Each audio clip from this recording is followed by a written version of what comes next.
انہوں نے کہا کہ کوئی کانفرنس ہوئی جس میں اللہ کے نام کے ساتھ غیر اللہ کا نام، اللہ تعالیٰ کے نام کے ساتھ کسی غیر اللہ کا نام مکس کرنا یہ کیسا ہے؟ یعنی اللہ تعالیٰ کے ایک ہے اللہ اللہ کرنا، اللہ ہو کرنا، ہو کرنا، یا اللہ تعالیٰ کے جو صفاتی نام ہیں ان میں سے کوئی ایک نام کو بگاڑنا یا اس کے ساتھ اللہ کے نام کے ساتھ ملاوٹ کرنے کی کوشش کرنا، کسی اور کا نام بھی لینا، یہ کیسا ہے؟ تو چاہے جتنی بڑی کانفرنس ہو، کرنے والا کوئی بھی ہو، جب اللہ کا قرآن آ گیا، میں آپ کے سامنے سورۃ الاعراف ہے، 9واں پارہ ہے اور اس کی آیہ مقدسہ 180، اس میں اللہ تعالیٰ ارشاد فرماتا ہے وَلِلَّهِ الْأَسْمَاءُ الْحُسْنَى فَادْعُوهُ بِهَا وَذَرُوا الَّذِينَ يُلْحِدُونَ فِي أَسْمَائِهِ سَيُجْزَوْنَ مَا كَانُوا يَعْمَلُونَ، اور اللہ ہی کے ہیں بہت اچھے نام۔ یہ کر رہا تھا اللہ کا قرآن، اللہ تعالیٰ نے سورۃ الاعراف میں آیت نمبر 180 میں فرمایا وَلِلَّهِ الْأَسْمَاءُ الْحُسْنَى فَادْعُوهُ بِهَا وَذَرُوا الَّذِينَ يُلْحِدُونَ فِي أَسْمَائِهِ سَيُجْزَوْنَ مَا كَانُوا يَعْمَلُونَ، اور اللہ ہی کے ہیں بہت اچھے نام، تو اسے ان سے پکارو، یعنی اللہ کو اللہ کے ناموں سے پکارو اور انہیں چھوڑ دو جو اس کے ناموں میں حق سے نکل جاتے ہیں، یعنی اس کے نام میں جو ملاوٹ کرتا ہے، اللہ کہتا ہے اس کو چھوڑ دو۔ وَذَرُوا الَّذِينَ يُلْحِدُونَ فِي أَسْمَائِهِ، جو اللہ کے نام میں حد سے تجاوز کر جائے، حق سے نکل جاتے ہیں، ان کو اللہ کہتا ہے چھوڑ دو۔ کیوں؟ سَيُجْزَوْنَ مَا كَانُوا يَعْمَلُونَ، وہ جلد اپنا کیا پائیں گے، یعنی جو وہ کر رہے ہیں اللہ کے نام میں مکسنگ کر رہے ہیں، اللہ کے نام کے ساتھ غیر اللہ کا نام جوڑنے کی کوشش کر رہے ہیں، رام اور رحیم کو ایک کرنے کی کوشش کر رہے ہیں، اللہ تعالیٰ کہتا ہے ایسے لوگوں کو چھوڑ دو، ایسے لوگوں کے ساتھ کوئی رابطہ، کوئی تعلق، کوئی واسطہ نہ رکھو، یہ خود بھی گمراہ ہیں اور تمہیں بھی۔ تو یہ دیکھیے اللہ کا قرآن ہے۔ اور خزائن العرفان میں نعیم الدین مراد آبادی رحمت اللہ تعالیٰ علیہ اسی آیت کے تحت لکھتے ہیں، آپ فرماتے ہیں کہ حدیث شریف میں آتا ہے کہ اللہ تعالیٰ کے 99 نام ہیں، جس کسی نے یاد کر لیے وہ جنتی ہوا، اور علماء کا اس پر اتفاق ہے کہ ان کے علاوہ بھی 99 میں اضافہ یہ کر رہا تھا۔ پھر اس کے تحت آپ لکھتے ہیں کہ اس کے ناموں میں حق اور استقامت سے نکلنا کئی طرح پر ہے، یعنی ایک تو یہ کہ اس کے ناموں کو کچھ بگاڑ کر غیروں پر اطلاق کرنا، جیسے کہ مشرکین نے الہ کا لات اور عزیز کا عزا اور منان کا منات کر کے اپنے بتوں کے نام رکھے ہیں، یہ ناموں میں حق سے تجاوز اور ناجائز ہے۔ دوسرا یہ کہ اللہ تعالیٰ کے لیے ایسا نام مقرر کیا جائے جو قرآن و حدیث میں نہ آیا ہو۔ تیسرے حسن ادب کی رعایت کرنا، اور پھر فرمایا چوتھی بات یہ ہے، یعنی اللہ تعالیٰ کے لیے لفظ رام اور پرماتما وغیرہ کہنا یہ بھی ناجائز ہے اور سخت ناجائز اور حرام ہے۔ اچھا، یہ اب یہ بات سامنے رکھیے کہ اللہ تعالیٰ تو کہتا ہے اس کا نام اچھا ہے اور اسی کے نام ہیں جو اچھے ہیں، اس کو اسی کے ناموں سے پکارا جائے۔ اب جو کوئی بھی ہو، اگر وہ اللہ کے نام میں ملاوٹ کر رہا ہے، اللہ کے نام کے ساتھ، اللہ کا نام رحیم ہے، اللہ کا نام کریم ہے، اللہ رب العزت جل جلالہ کے نام کے ساتھ کسی اور کے نام کو، غیر اللہ کے نام کو اللہ کے نام کا حصہ بنا رہا ہے، تو یہ اللہ کے نام میں ملاوٹ کرنے کی کوشش کی جا رہی ہے۔ ایسا کرنا اللہ تعالیٰ کے عذاب کو دعوت دینے کی کوشش کرنا ہے۔ دیکھیں، جس کے اللہ تعالیٰ اللہ کا نام فرمایا افضل الذکر لا الہ الا اللہ، اگر ذکر کرنا ہے تو سب سے افضل ذکر جو ہے وہ لا الہ الا اللہ کہنا ہے۔ لا الہ الا اللہ فرمایا یہ ایک پلڑے پر ہو، دنیا اور ما فیہا دوسری میزان کے پلڑے پر ہوں، تو یہ لا الہ الا اللہ کہنا ساری کائنات اور دنیا و ما فیہا سے زیادہ بھاری ہے۔ تو اللہ کا نام تو اتنی عظمتوں والا ہے، اتنی برکتوں والا ہے، اتنی رحمتوں والا ہے، تو اب اللہ کے نام کے ساتھ آپ غیر اللہ کا نام مکس کریں جو کہ کسی قابل نہیں ہے۔ اللہ تعالیٰ خود کہتا ہے تم ان چیزوں کو پکارتے ہو جو نہ تمہیں نفع دے سکتی ہیں نہ نقصان، قل اندعو من دون اللہ ما لا ينفعنا ولا يضرنا، تھا کہ اللہ رب العزت جل جلالہ جس کا نام اتنی عظمتوں والا، برکتوں والا، رحمتوں والا، اب اس کے ساتھ غیر اللہ کا نام لینا اور غیر اللہ کے نام کو اللہ کے نام کے ساتھ ملانا، اور ایک ہی جگہ پر ایک ہی نشست میں اللہ کا جہاں پر پاک نام لیا جا رہا ہے وہاں غیر اللہ کے نام لینا، اور مسلمانوں میں یہ ایک نئی افتراء اور ایک نیا کام اور ایک نیا سلسلہ جو بالکل ناجائز ہے، حرام ہے، اس کو پیدا کرنے کی کوشش کرنا، یہ انتہائی غلط ہے۔ جو کوئی بھی ایسا کر رہا ہے وہ ایک نئی بدعت کو قائم کر رہا ہے، اور کلو بدعت ضلالہ کلو ضلالۃ فی النار، یہ وہ گمراہی ہے جو یہ کر رہا تھا۔ اب کسی نے بھی اللہ کے نام میں ملاوٹ کی ہے، اللہ کے نام کے ساتھ کسی کا نام ملایا ہے، ایک ہی نشست میں، ایک ہی جگہ پر، ایک ہی مقام پر وہیں اللہ اللہ کا ورد ہو رہا ہے، وہیں لا الہ الا اللہ کہا جا رہا ہے، وہیں اللہ ہو کی صدائیں لگوائی جا رہی ہیں، اور وہیں پر غیر اللہ کا نام لیا جا رہا ہے، غیر اللہ کو پکارا جا رہا ہے۔ یہ ایک بہت بڑی بدعت ہے اور یہ بہت بڑی گمراہی ہے۔ یہ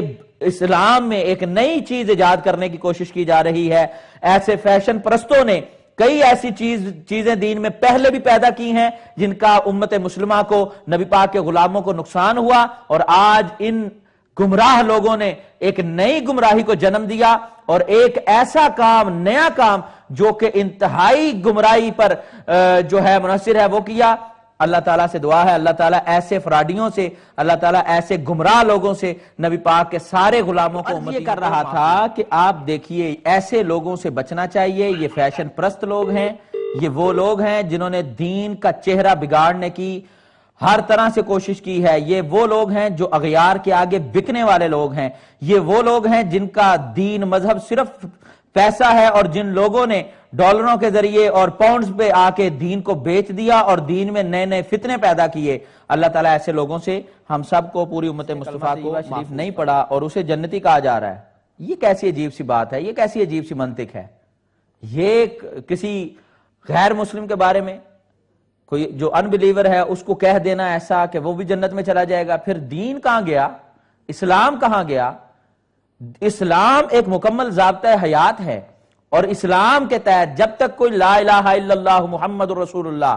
صلی اللہ علیہ وسلم نہیں پڑھتا تب تک وہ جنت میں نہیں جا سکتا، اس کا جنت سے کوئی تعلق نہیں ہے۔ جنت میں جانے کے لیے راستہ یہی ہے کہ وہ لا الہ الا اللہ محمد رسول اللہ صلی اللہ علیہ وسلم اس کا اقرار بھی کرے اور دل سے اس کی تصدیق بھی کرے۔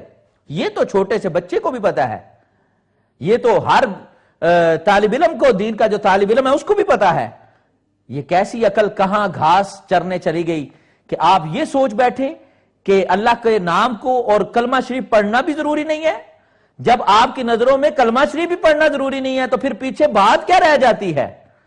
اب ہمارے جو دیکھنے اور سننے والے دوست ہیں ان لوگوں کو یہ دیکھنا چاہیے کہ آخر ایسے بندے جو ایسی باتیں کرتے ہیں کہ کلمہ پڑھنے کی بھی ضرورت نہیں، بندہ جنت میں چلا جائے گا، اس کا مطلب ہے جو یہ ایسی باتیں کرتا ہے یہ کسی دوسرے کا یہ ایجنٹ ہے جو ان کی ایجنٹی کرنے یہاں پر آ گیا ہے۔ اس لیے اہل اسلام یہ یاد رکھیے، وہ مسلمان ہے، کوئی بھی غیر مسلم آپ کے پاس آ جائے اس کے لیے قانون یہی اللہ تعالیٰ نے دیا ہے، اس کو پڑھائیے لا الہ الا اللہ محمد رسول اللہ صلی اللہ علیہ وسلم، وہ کلمہ اسلام پڑھ کے دائرہ اسلام میں داخل ہو جائے گا، اور جب دائرہ اسلام میں داخل ہو جائے گا تو جنت کا کرنا چاہتا تھا۔ ہمارے محترم ناظرین کرام، آپ بڑی توجہ کے ساتھ، یہ مسئلہ بڑا اہم ہے۔ دین اسلام کو بدلنے کی کوشش کی جا رہی ہے، دین میں تحریف کرنے کی کوشش کی جا رہی ہے، بتایا جا رہا ہے کلمہ، جب لوگ اس حد تک گر گئے کہ انہوں نے کہا کلمہ پڑھنے کی بھی اب ضرورت نہیں ہے، اب جنت میں جانا بڑا آسان ہے، تو کوئی بھی ہو بس وہ یہ کام کر لے وہ کام کر لے وہ جنت میں چلا جائے گا، کہ یہ دین اسلام بڑا پیارا دین ہے۔ اگر ایسی بات ہوتی تو رسول اللہ صلی اللہ علیہ وسلم نے اپنی پوری زندگی میں یہ کیوں اس بات پر کیوں کہا لوگوں کو ایک خدا ہے، لا الہ الا اللہ، لا الہ الا اللہ، کوئی عبادت کے لائق نہیں، صرف اللہ ہی ہے جو عبادت کے لائق ہے، چھوڑو لات کو، چھوڑو عزا کو، چھوڑو منات کو، چھوڑو رام رام کہنا،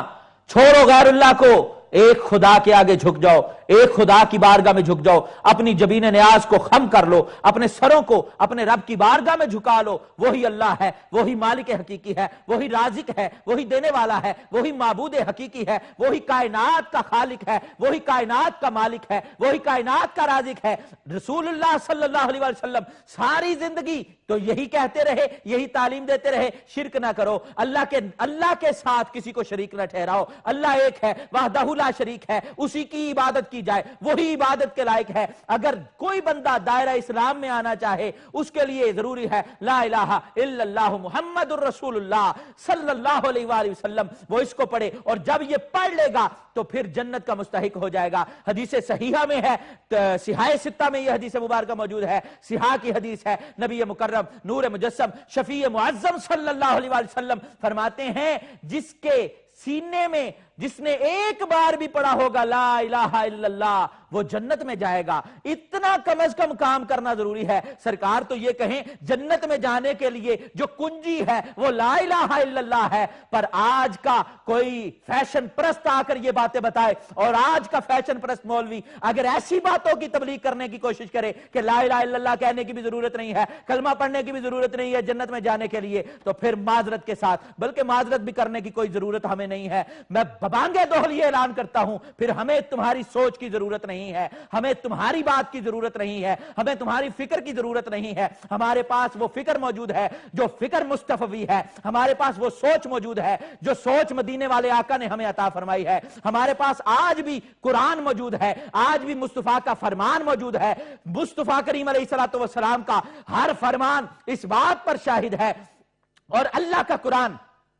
ببانگے دوہل یہ کہتا ہے کہ ہر وہ شخص جس کے سینے میں کلمہ اسلام ہے، ہر وہ شخص جو نبی پاک علیہ السلام کا غلام ہو گیا، دامن مصطفیٰ سے لپٹ گیا، مدینے والے آقا کی غلامی میں آ گیا، جس نے لا الہ الا اللہ محمد الرسول اللہ صلی اللہ علیہ وآلہ وسلم پڑھ لیا، وہ جنت میں جائے گا، وہ جنت کا مستحق ہے۔ اور جس نے شرک کیا، ان اللہ لا یغفر ان یشرک بہ ویغفر ما دون ذلک لمن یشاء، قرآن مجید میں ایک نہیں سینکڑوں مقام پر ہے جو مشرک ہے، اللہ تعالیٰ کہتا ہے ان الشرک لظلم عظیم، شرک ظلم عظیم ہے، شرک کرنے والے کی بخشش نہیں کی جائے گی، جو مشرک ہوگا وہ ابدی طور پر جہنمی ہے، وہ ہمیشہ جہنم میں رہے گا، اس کا کوئی عمل اس کے قابل قبول نہیں ہوگا، اس کا کوئی عمل جو ہے وہ اس کے کام نہیں آئے گا۔ یہاں پر ایسی سوچ قرآن ہمیں دے رہا ہے، یہ وہ فکر ہے جو قرآن ہمیں پیش کر رہا ہے۔ قرآن تو یہ کہے کہ مشرک کی بخشش نہیں ہے، مشرک بخشا نہیں جائے گا، قرآن تو اس بات کو بیان کرے کہ جو شرک کرتا ہے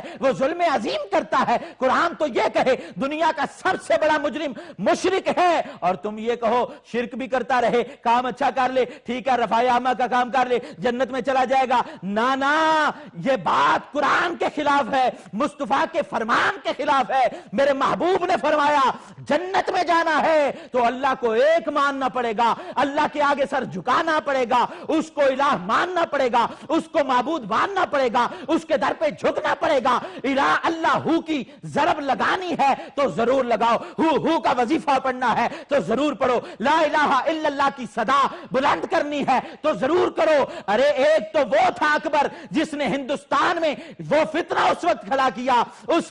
وقت بھی حضرت مجدد الفسانی رحمت اللہ تعالی علیہ جیسی ہستیاں موجود تھیں، اور جو اس نے دین الہی کے نام پر اس دین کا بیڑا غرق کرنے کی کوشش کی تھی، تب بھی ناکام ہوا۔ اگر آج بھی اس اکبر کی اولاد کا کوئی فرزند موجود ہے، اگر آج بھی اس اکبر کی اولاد میں سے کوئی ایسا موجود ہے جو اسی سوچ کو پھر دین الہی کا نام دے کر، پھر دین اسلام کا نام دے کر ایک نئی سوچ اسلام میں پیدا کرنے کی کوشش کرے، اور جو یہ سوچے کہ اللہ بھی کہہ لو اور نام بھی کہہ لو، غیر اللہ کا نام بھی لے لو، اللہ کا نام بھی لے لو، ایک ہی بات ہے، ایسی بات سراسر غلط ہے، ناجائز ہے۔ جو مشرک ہے وہ ابدی جہنمی ہے، وہ کچھ بھی کر لے اس کا کوئی عمل قابل قبول نہیں ہے۔ جب تک توحید خالص نہیں ہوگی، جب تک اللہ پر ایمان پکا نہیں ہوگا، جب تک مدینے والے پر ایمان پکا نہیں ہوگا، زبان سے اقرار بھی ہونا چاہیے، دل سے تصدیق بھی ہونی چاہیے۔ جب یہ سارا معاملہ پورا ہو جائے گا پھر جنت تیرا مقدر بن جائے گی، پھر جنت کا مستحق بن جائے گا۔ اس لیے یاد رکھیے گا، دنیا کا کوئی بڑے سے بڑا مولوی، کوئی بڑے سے بڑا مفتی، کوئی بڑے سے بڑا محدث، کوئی فیشن پرست اگر آج یہ کہتا ہے کہ اللہ کے نام میں ملاوٹ کر لو، اور اگر آج وہ کہتا ہے کہ کلمہ پڑھنے کی بھی ضرورت نہیں ہے، جو غیر اسلام، جو اسلام میں داخل نہ بھی ہو تب بھی جنت میں جا سکتا ہے، تو ایسے شخص سے ہمارا کوئی تعلق نہیں، اسلام کا کوئی تعلق نہیں، یہ اسلام کی سوچ نہیں ہے، یہ قرآن کی سوچ نہیں ہے، یہ مصطفیٰ کے فرمان کی سوچ نہیں ہے، یہ اس کی اپنی کوئی سوچ ہے جو ڈالر سے اس نے خریدی ہے، جو اس کو پاؤنڈ دے کر، اور ہو سکتا ہے اس اس نے یہ سوچ پیش کر دی ہو، لیکن جو اللہ کا قرآن کہتا ہے وہ یہی کہتا ہے ان اللہ لا یغفر ان یشرک بہ ویغفر ما دون ذلک لمن یشاء، جو شرک کرے گا اللہ اس کی کبھی بخشش نہیں کرے گا، ان الشرک لظلم عظیم، جو شرک کرے گا وہ سب سے بڑا ظالم ہوگا، ظلم عظیم کرے گا۔ اور میرے دوستو بس یہی بات یاد رکھنا، جنت میں جانے کے لیے جو کنجی ہے اس دروازے کی وہ لا الہ الا اللہ محمد الرسول اللہ صلی اللہ علیہ وسلم، اس کا زبان سے اقرار اور دل سے اس کی تصدیق کرنے کا نام ہے۔ میری دعا ہے اللہ تعالیٰ ایسے فراڈیوں سے، ایسے نام نہاد لوگوں سے ہم سب کو، پوری امت مصطفیٰ کو، سرکار کے غلاموں کو محفوظ فرمائے، جو دین کا لبادہ اوڑھ کر، دین کا لباس پہن کر یہ بھیڑ نما بھیڑیے اس دین کے پیغام کو اچکنے کی کوشش کر رہے ہیں اور اس دین میں تغیر و تبدل کرنے کی کوشش کر رہے ہیں۔ ہم دعا کرتے ہیں اللہ ایسے ظالموں سے محفوظ رکھے تمام اہل اسلام کو، تمام سرکار کی امت کو۔ اور ہمیشہ یہ یاد رکھیے گا، کپڑے پرانے ہو جائیں نئے لے لیجئے، جوتے پرانے ہو جائیں نئے لے لیجئے، لیکن اسلام وہی جو ہمیں ہمارے اسلاف سے ملا ہے، جو غار حرا کا نور ہے، جو قرآن میں آج بھی موجود ہے، مصطفیٰ کے فرمان میں آج بھی موجود ہے۔ تو مختصر یہی کروں گا، جنت میں وہی جائے گا جس نے کلمہ اسلام پڑھ لیا ہوگا۔